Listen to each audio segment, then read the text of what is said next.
Assalamu alaikum. Faiza Shaikh, the science teacher of class 8.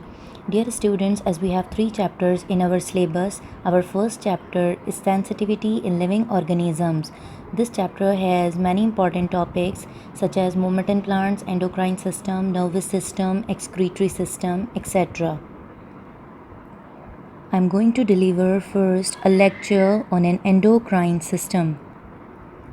First of all, you must know that in our body, coordination and control mechanism is followed by 2 main systems. The first one, that is the endocrine system, and the second one, that is the nervous system. Endocrine system is that system in which endocrine glands secrete a secretion that we call hormones directly into the bloodstream, or we can say that the endocrine glands are ductless glands which releases hormone directly into the bloodstream.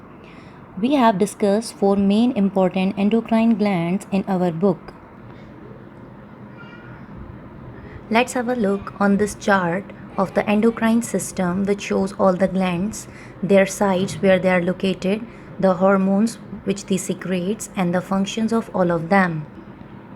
The first endocrine gland that we discuss, that is the pituitary gland. The pituitary gland is located below the brain.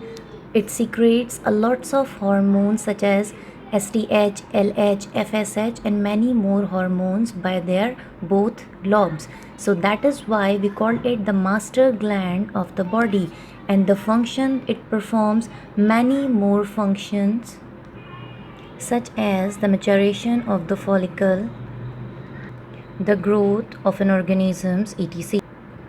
Previously, the hypothalamus was considered as the master gland of the body because it is the thermostat of the body. It regulates the body temperature, but now we call the pituitary gland the master gland. Why? Because it secretes a lots of hormones. Move toward the second endocrine gland, that is the thyroid gland. The thyroid gland is located in the neck region attached to the windpipe. It secretes a hormone thyroxine. What it do? It controls the speed of reaction inside the cell.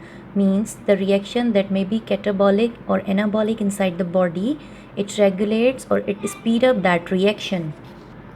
The third one, that is the pancreas. Pancreas is both endocrine and the exocrine glands. It lies below the stomach. The pancreas lies below the stomach. It releases an hormone insulin, and what it do? It control the blood glucose level. It is also considered as an exocrine gland as it secrete the pancreatic juices by the pancreatic duct that enter into the duodenum of the small intestine. The last and the important one gland, that is the adrenal gland. The adrenal gland, it is located on the top of the kidneys. Remember that it is located on the top of the kidneys. It releases or secretes an hormone, that is the adrenaline. Adrenaline is used, or we can say that the adrenaline perform a function. It prepares the body for actions. For example, it increases the heartbeat and the breathing rate, extra. Hope you listen the lecture carefully and understand all the main points of this. Thanks.